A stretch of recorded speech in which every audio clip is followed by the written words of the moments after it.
हर हर महादेव। नमस्कार दोस्तों, जय श्री कृष्णा। तो दोस्तों, थंबनेल से आपको पता चल गया होगा कि आज की वीडियो किसके ऊपर होने वाली है। कहते हैं दोस्तों कि एक गुरु के शरण में जाओ तो कुछ अच्छा सीखने को मिलता है। ये लोग उस गुरु जिसे गुरु दक्षिणा तो लिए हैं, लेकिन उस पर जरा भी अमल नहीं करते हैं। जिस हिसाब से ये लोग आपस में गाली गलौज करते हैं, इतना गंदा गंदा गाली, किसी का मांग, किसी का कोख, किसी का सुहाग, मतलब उजाड़ने के लिए आमादा हो जाते हैं।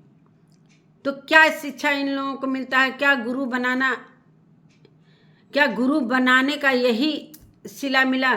क्या गुरु जी आपको यही शिक्षा दीक्षा दिए हैं? गुरु मंत्र लेने से कुछ भी नहीं होता है, उस पर अमल करने से होता है। कि गुरु जी बना लिए, गुरु दक्षिणा, गुरु से शिक्षा दीक्षा ले ली और उसका कोई उपयोग नहीं, न कोई अमल करना। तो ये है दोस्तों, ये तीनों जानी जो हैं गुरु के शरण में जाकर कुछ अच्छा काम किया है, जो कि वीडियो में कुछ भी नहीं आया था। जिस तरीके से ये लोग ललकार रहे थे एक दूसरे को, उधर गोरखपुरिया का जो पार्टी था जो कार में आ रहा था, उधर से अलग ललकारा जा रहा था, इधर चंदा और राधा राज अलग ललकार रही थी, जो कि पार्क में। तो दोस्तों, वीडियो में बने रहिएगा। नमस्कार दोस्तों, मैं सुमन आपका स्वागत करती हूं अपने यूट्यूब चैनल में। उम्मीद करती हूं आप लोग बहुत अच्छे होंगे, मैं भी अच्छी हूं। तो दोस्तों, अभी तक मेरे चैनल को आपने सब्सक्राइब नहीं किया है तो प्लीज़ सब्सक्राइब कर लीजिए, ताकि मेरी आने वाली वीडियो की नोटिफिकेशन सबसे पहले मिले। तो दोस्तों, मैं बता दूं कि जिस तरीके से राधा राज ने गलत आरोप लगाया था गोरखपुरिया भौजी पर, तो वाजिब सी बात है कि गोरखपुरिया जरूर भड़केगी, जो कि एक गलत साबित हुआ। गोरखपुरिया ने कोई चैनल से इनके मतलब नहीं था, न कोई चैनल की बात हुई थी, न उसने डिलीट करवाया था। रही गोरखपुरिया की बात, तो उसको भी अब एक सीख मिल गई होगी। उसको भी एक सीख मिलना जरूरी था, जो कि पैसे दे देकर सभी के वीडियो पर स्ट्राइक जो दिलवाती थी, अभी तक जो उसने दिलवाया था। कल के एक लाइव में जो स्ट्राइक देते थे उनका हम लोगों ने लाइव देखा, सब कुछ क्लियर हुआ। जो गोरखपुरिया पर काफ़ी नाराज हो रहे थे, जो कि गोरखपुरिया ने भी उनको अपशब्द बोला था। तो समझ गए होंगे आप लोग किसकी लाइव चली थी और क्या क्या उन्होंने बातें कही। तो ये बातें हुई। और रही राधा की चैनल की बात, तो राधा की खुद गलती से ये चैनल डिलीट हुआ है। राधा को खुद पता है कि कहाँ से क्या बात कहाँ तक ले गई। जो भी राधा आज तक वीडियो बनाती आ रही थी, वो सब झूठा साबित हुआ, इसलिए कि मामला कुछ और था और मामला कुछ और बता रही थी। इनका चैनल क्यों डिलीट हुआ, कैसे डिलीट होगा, सभी को पता चल गया होगा जेपी भैया के वीडियो से। तो ये सारा कुछ जो आरोप लगा रही थी जेपी भैया पर, तो सरासर झूठ था। और बहुत इन्होंने अपशब्द बोला, जो भी बोला दबे जबान में बोला, चटुआ फटुआ पता नहीं क्या क्या बोला। तो ये कहीं ना कहीं बिना सोचे, इसीलिए दोस्तों कहते हैं कि बिना सोचे समझे कोई भी बात, जब तक पूरी बात समझ न लो, जान न लो, तब तक किसी को आप बुरा भला नहीं कह सकते हो। जब तक पूरा क्लियर न कर लो फोन से। गोरखपुरिया बार बार कह रही थी, चाहे गोरखपुरिया के हस्बैंड बार बार कह रहे थे कि बहिनी तुम आ जाओ, क्यों ऐसा आरोप लगा रही हो, क्यों क्या कर रही हो, चैनल के बारे में मुझे कुछ, जो कि दीपू से पता चल गया था गोरखपुरिया को। लेकिन चंदा का भी फर्ज बनता था कि ये फ़ोन करके क्लियर करे। तो ये डायरेक्ट किसी के चढ़ाने पर वीडियो लेकर आ गई और बहुत कुछ भला बुरा कहा गया। जेपी भैया को भी, मतलब नाम तो नहीं लिया गया, लेकिन बहुत कुछ बोला गया, जो कि सभी लोग जानते हैं। हालांकि राधा समझदार है, इस तरीके से उसे नहीं कहना चाहिए था, तो ये बातें आती ही नहीं, न इतना झगड़ा का जड़ बनता। जिस तरीके से ललकारा जा रहा था कल दोनों पार्टी से, उस तरीके से बहुत बड़ी घटना हो सकती थी, बहुत बड़ा कांड हो सकता था, इसलिए कि दोनों तरफ का मामला गर्म था। गुरु जी के शरण में जाने से कुछ मामला ठंडा हुआ, और जिस तरीके से राधा और चंदा बुला रहे थे कि आओ आओ, लेकिन गुरु जी के फ़ोन करने के बाद राधा और चंदा, तब भी राधा कह रही थी कि मैं गोरखपुरिया के कहने पर नहीं जा रही हूँ, मैं गुरु जी के शरण में जा रही हूँ। चलो अच्छी बात है। सो पता चल गया कि आज गोरखपुरिया से राधा ने माफ़ी मांगा, राधा ने गोरखपुरिया से माफ़ी मांगा, गोरखपुरिया ने राधा से मांगा, चंदा ने गोरखपुरिया से मांगा और गोरखपुरिया ने चंदा से मांगा। इतने दिनों की दोस्ती, चंदा और गोरखपुरिया का मिलन हुआ, वो भी भगवान श्री रामचंद्र जी की नगरी में, वो भी एक गुरु के चरणों में। ये बहुत अच्छी बात है। सभी लोगों को बुरा लगता था इन लोगों का जब गाली गलौज का वीडियो आता था, मतलब गाली का हद पार करते थे लोग, गाली का हद पार करते थे लोग। गोरखपुरिया भौजी के पति का कहना था कि जब तक गोरखपुरिया का नाम नहीं लेते हैं लोग तब तक व्यूज नहीं आता है। चंदा भौजी पर काफ़ी आरोप लगाया था। चंदा भौजी भी परेशान थी, जो कि इनका स्ट्राइक आया था कुछ दिन पहले। सभी को पता है कि गोरखपुरिया ने दिलवाया था, जो मारा था स्ट्राइकर, वो क्लियर बता दिया कि वो स्ट्राइकर गोरखपुरिया के कहने पर मैंने चंदा भाभी के चैनल पर मारा था। मुझे पैसे का लालच हो गया था, लेकिन बहुत लोगों के समझाने के बाद मैं ये चीज़ करना छोड़ दिया हूँ। और मुझे पोक मत करो, अगर मुझे गाली गलौज चाहे पोक किया जाएगा तो मैं वो करूँगा जो कोई नहीं करेगा। तो कुछ उनका प्रभाव पड़ा, कुछ जेपी भैया का जो वीडियो सुबह में आया है, जो कि राधा राज की गलतियों को बता रहे हैं, क्या क्या इन्होंने गलतियां की हैं, किस तरीके से गलतियां की हैं, वो सारा चीज़ उन्होंने बताया। बहुत लंबी वीडियो थी, देखते देखते सभी का मन उब गया होगा, लेकिन उनके वीडियो से देखने से ये पता चल गया सारा कुछ क्लियर कि कहाँ कहाँ राधा की गलती है। जो राधा को अभी राधा का वीडियो आया उसको महसूस हो गया था, लेकिन महसूस हो गया होगा, लेकिन वो सिर्फ गोरखपुरिया के बारे में बात कर रही थी, लेकिन रो तो रही थी कुछ और बात के लिए। उसका रोना तो कुछ और वीडियो से था, और यही बात कर रही थी गोरखपुरिया भौजी से। मैंने माफ़ी मांगा, मेरी गलती थी कि मैंने फ़ोन करके, जब वो फ़ोन कर रही थी मैंने नहीं उठाया। इसीलिए कहते हैं कि दूसरे के कहने में नहीं पड़ना चाहिए। तो ये चीज़ें तुम पढ़ी लिखी हो, कहती हो कि पढ़े लिखे हैं, दिल्ली में रहते हैं, शिक्षा दीक्षा सब दिल्ली में प्राप्त की है, अच्छा बोलती हो, तो फिर दूसरे के कहने पर क्यों तुम चढ़ गई? अपने दिमाग से हमेशा काम करना चाहिए। थोड़ा सा झुकना आदमी का बहुत बड़ा बड़कपन होता है।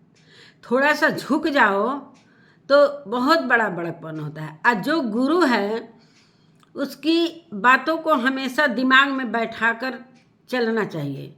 एक गुरु जी के यहाँ गई तुम लोग तो इतनी बड़ी सीख मिली कि कम से कम तुम लोगों की दोस्ती जो टूटी थी इतने सालों से, गोरखपुरिया की और चंदा की, कम से कम रोध होकर यहाँ मामला सलट गया।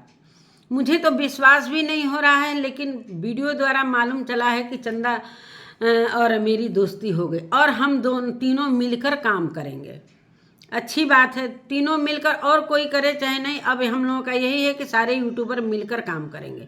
कोई किसी पर स्ट्राइक, तो ये दिमाग स्ट्राइक वाला आता कहाँ से था भाई? इतना गंदा सोच आता कहाँ से था? क्यों जलन? अपना अपना मेहनत करो, अपना अपना व्यूज पाओ, अपना अपना पैसा कमाओ। एक दूसरे को, जो कि बहुत दिनों से अमरनाथ भी परेशान थे, उनके चैनल पर भी स्ट्राइक आया था, जल्दी हट नहीं रहा। सारा कहानी सब कुछ, अगर राधा का मामला नहीं उठता, राधा का मुद्दा जो नहीं आता सामने, ये सारा कुछ सच्चाई सामने निकल कर नहीं आता। अब सभी को क्लियर पता चल गया होगा कि कहाँ कहाँ किसने गलतियाँ की हैं, और उस गलतियों को अब सुधारने का वक्त आ गया है। और जिस तरीके से आप लोग कह रहे हैं कि अब हम लोग कोई ऐसा काम नहीं करेंगे, किसी के चैनल पर स्ट्राइक नहीं जाएगा, तो अच्छी बात है। इसलिए कि जिसके चैनल पर स्ट्राइक जाता है वो काफ़ी परेशान होता है। इतना मेहनत से चैनल खड़ा होता है, चाहे वो 1000 ही सब्सक्राइबर क्यों ना हो। छोटे यूट्यूबर के लिए 1000 सब्सक्राइबर करना बहुत बड़ी बात होती है। मान लीजिए कि राधा का चेहरा जाना माना था, तो वो चैनल जैसे ही बनाए 3,000 में 18,000 सब्सक्राइबर हो गए। तो ये कहीं ना कहीं उनका चेहरा फेमस था, तब उनका 18,000 हो गया। जो पहली बार चैनल बनाता है 18 कर्म लग जाते हैं 18,000 सब्सक्राइबर पाने में। तो ये सही बात है कि देर आए दुरुस्त आए, समझ तो आ गया। रही जेपी भैया की बात, जेपी भैया का भी वीडियो मैंने देखा, बहुत समझदार इंसान है। कहाँ कहाँ राधा ने गलतियाँ की हैं वो सारा कुछ क्लियर उन्होंने किया है। इस तरीके से राधा को भी नहीं करना चाहिए। जिस तरीके से एक सरस्वती माँ, जहाँ उनका स्टूडियो का उन्होंने बताया कि मैं अपने स्टूडियो को एक सरस्वती माता का रूप दिया हूँ, यहाँ पर कोई नॉनवेज खाकर नहीं आ सकता है, इसलिए कि मैं सरस्वती माता का पूजा करता हूँ। ये म्यूजिक चैनल का स्टूडियो है जो कि हमसे इतने लोग सीखते हैं, और आज हमारे ही कंधे पर राधा पैर रखकर हमारे ऊपर से चलना चाहती थी। तो ये कहीं ना कहीं गलत हुआ है, राधा से भी गलत हुआ है। और राधा का कहना है कि अब मैं गोरखपुर छोड़ दूंगी। अरे भाई, तुम्हारा जन्मभूमि है, क्यों छोड़ोगी? गलतियां तो होती हैं सभी से। चलो तुम माफ़ी मांग ले रही हो, यही सबसे बड़ी बात है कि चलो माफ़ी मांगा तुमने सभी से, जितने को हरास किया, जितने छोटे यूट्यूबर थे, तुम भ्रम में डाल रही थी कि मेरा चैनल डिलीट हो गया, किसी बड़े लोगों ने वीडियो बना कर नहीं डाला। लेकिन अब समझ में बात आ गई कि किसका गलती था, किसका नहीं गलती था। और जेपी भैया 4 दिन से चुप थे, वो तुम्हारी हरकतों को देख रहे थे कि तुम कर क्या रही हो। अब बहुत उल्टा सीधा तुमने दबे जबान में बोला, छक्का पता नहीं क्या क्या, चटुआ तो पता नहीं क्या क्या नहीं बोला, जो कि जेपी भैया जो हैं वो उनका वीडियो मैं देखी, बहुत बुरा लग रहा था उनकी बातों को सुनकर। बहुत कुछ उन्होंने बोला, सच में उस वीडियो में कुछ सीखने को मिला। तो ये चीज़ सभी लोगों ने देखा होगा। तो अब समझ में आ गया कि सभी लोगों को मिलजुल कर रहना चाहिए। और एक गुरु के चरणों में गई थी तुम लोग, तो एक गुरु से कुछ मंत्र मिला, अच्छी बात है, बहुत अच्छा लगा। तो गुरु का हमेशा आदर करते हुए, गुरु का चेहरा को याद करते हुए कभी गलत कदम उठाने की कोशिश आप लोग मत करना। जिस तरीके से बेधड़ाके से गाली गलौज शुरू कर देते हो, अच्छा लगता है क्या? बड़े बड़े लोग यूट्यूब पर हैं, क्या सोचते होंगे कि क्या इन सबों ने शिक्षा पाया है, क्या दीक्षा पाया है कि इस तरीके से किसी का सुहाग, किसी का बेटा, किसी का कुछ भी ऐसे उजाड़ दो। बहुत बुरा लगता है गाली सुन के। चाहे चंदा भाभी भी कुछ दिन पहले गाली देती थी, भाई उनके चैनल पर थोड़ा स्ट्राइक आया था, लेकिन इतना भी गंदा गाली न दो कि एक दूसरे को देखकर भी बुरा लगे, सुनकर भी बुरा लगे। तो ये चीज़ें कहीं ना कहीं आप लोगों के मुझे पता था कि कभी ना कभी ये समझ में आएगा। जब आदमी हद से ऊपर गुजरने लगता है, पानी सर से ऊपर होने लगता है, तो उसका समाधान भगवान जरूर भेजते हैं। और वो समाधान पूरा हुआ। सभी चिंता में थे कि हुआ क्या। एक वीडियो रात में मैंने देखा कि वहाँ पर कुछ गलत हुआ है। मैं सोच रही थी कि जब तक सभी का वीडियो नहीं आया है, ऐसे कैसे कोई वीडियो बना देगा। गोरखपुरिया का भी वीडियो आ गया, राधा राज का भी वीडियो आ गया। राधा राज काफ़ी रो रही थी, उनको समझ में आ गया है कि मैंने कहाँ कहाँ गलतियाँ की हैं। बढ़ो, मेहनत करो। उन्होंने बोला भी कि हाँ बहुत मेहनत की हो, सभी को पता है, सभी को पता है मेहनत की हो, लेकिन कहीं ना कहीं कुछ गलत भी की हो। जो तुम्हारी टीम है, सारी टीम का एक साथ बैठकर बातें करना, सारे लोग झूठे तो हो नहीं सकते हैं। जो जेपी भाई के साथ बैठे हैं इतने लोग, 6-7 लोग, जो पूरी टीम बैठी है, सभी को तुम जानती हो राधा, सभी को झूठला नहीं ना पाओगी कि तुम झूठ मूठ का इस तरीके से अफवाह उड़ा दो किसी के बारे में। मानते हैं कि तुम्हारा जो गाना लॉन्च होने वाला था वो आधा अधूरा था, इसलिए तुम्हारा समय से लॉन्च नहीं हुआ, जो कि शांति चौहान का पहले लॉन्च हुआ। और तुमको कहीं ना कहीं वो भी खुन्नस था कि उस पर व्यूज आने लगे, और उस खुन्नस को तुमने इस तरीके से निकाला जो कि सभी को बुरा लग गया। जहाँ से तुमने पैर रखना सीखा, जहाँ से यूट्यूब का शुरुआत किया, जहाँ से तुमने क ख ग घ सीखा तुम वहीं का बुराई करने लगी, जो सभी को बुरा लगा। जो जानते हैं उन लोगों से, जो मिले हैं, जो उन लोगों को अच्छी तरीके से उनके नेचर को जानते हैं, उनको ज़्यादा बुरा लगा होगा। हम लोगों को क्या है, हम लोग तो जो वीडियो के माध्यम से वीडियो बनाते हैं, और आप लोग कह रहे हो कि अपना कंटेंट डालो, तो रिएक्शन वाले का कंटेंट यही है। जहाँ पर कुछ भी बातें होंगी, कुछ भी गलत सही होगा, वो वीडियो बनाते हैं। इसमें हम लोगों का यूट्यूब का राइट है। और रही जो ब्लॉगर हैं, उनकी बात अलग है कि वो अपना कंटेंट डाल सकते हैं, लेकिन रिएक्शन वाले अपना कंटेंट नहीं डालते हैं। वो जो यूट्यूब पर जो कुछ भी घटना होता है, चाहे जो कुछ भी लड़ाई झगड़ा, जो कुछ भी अच्छी बातें होती हैं, सब कुछ वो उस पर रिएक्शन देते हैं। तो रिएक्शन चैनल वालों का को आप नहीं मना कर सकते हैं, उनका राइट है कि वो चीज़ बोल सकते हैं। आपको गाली तो नहीं ना दे रहे हैं। आप लोगों से तो रिएक्शन वाले अच्छा ही हैं कि कम से कम उनकी ज़बान से गलत भाषा तो नहीं निकलता है, गंदा भाषा तो नहीं निकलता है। रिएक्शन चैनल वाले काफ़ी समझदार होते हैं और पहले सारा वीडियो देखते हैं, तब वो अपना रिएक्शन देते हैं। तो आप दूसरे को मना कर सकते हो, रिएक्शन वालों का राइट है कि वो वीडियो बनाएंगे इसमें। और रही बात स्ट्राइक की, खैर स्ट्राइक का तो मामला ही ख़त्म हो गया। और जब अच्छा सुनने का शौक़ रखते हो तो कभी कभी बुरा सुनने का भी शौक़ रखा करो, इसलिए कि जो चीज़, ऐसा नहीं है कि हमेशा इंसान अच्छा ही करे, गलतियां होती हैं, इंसान से ही होती हैं।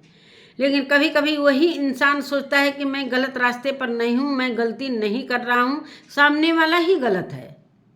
तो ये चीज़, एक सिक्के के दो पहलू होते हैं। दोनों तरफ सोच समझकर कोई भी बात बोलो, चाहे कोई भी सोच समझकर आगे बढ़ो। जो कि अच्छा है कि सीख मिल गया होगा अब अच्छी तरीक़ा से। तुम्हारी आंखों से आंसुओं से मुझे दर्द हो रहा था, लेकिन कहीं ना कहीं ये ज़रूरी भी था कि कम से कम तुमको एक सीख मिली। तुम रो रही थी गोरखपुरिया, और जो गोरखपुरिया से सुलहनामा हुआ, इसलिए नहीं रो रही थी। तुम्हारा रोने का मकसद दूसरा था, पता है सभी को। तो नमस्कार दोस्तों, चलिए अच्छी बात है कि एक खुशी की बात है कि तीनों मिल गई, तो बहुत अच्छा लगा। इसलिए कि गंदगी जो थी वो साफ होती हुई नज़र आ रही थी। जितने लोग गाली गलौज करते हैं वो संभल जाए कि उनको भी एक दिन सीख मिलेगी। बिना सोचे समझे किसी को गाली देना एक गुनाह है, एक अपराध है। ये भी एक अपराध में ही गिना जाता है। किसी को बेवजह गाली नहीं दे सकते हो। जितना गलती नहीं है उतना आप लोग गाली देकर पूरी तरीके से धज्जी उड़ा देते हो। तो अब समझ में आ गया होगा दोस्तों। अगर मेरी वीडियो अच्छी लगती है तो प्लीज़ कमेंट में ज़रूर लिखिएगा, और मिलती हूँ एक नए वीडियो के साथ। तब तक के लिए नमस्कार।